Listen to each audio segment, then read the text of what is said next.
మధ్యన తమిళనాడుకి సంబంధించిన రామన్ పిళ్ళై ఆకుల నుంచి పెట్రోల్ తీస్తాడు అన్నటువంటి దాని మీద పెద్ద చర్చ జరిగింది. అది ముందు సక్సెస్ అయింది. ఆ తర్వాత ఫెయిల్ అని చూపెట్టారు.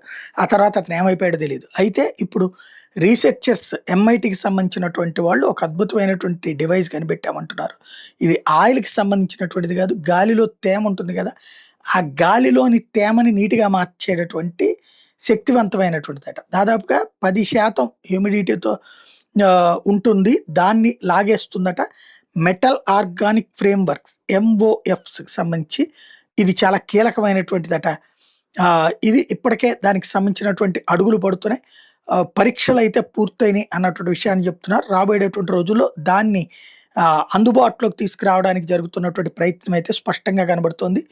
ప్రధానమైనటువంటి వ్యవహారం ఇది గనక సక్సెస్ అయితే దేశంలో మంచినీటి కొరతని భారీగా తగ్గించొచ్చు.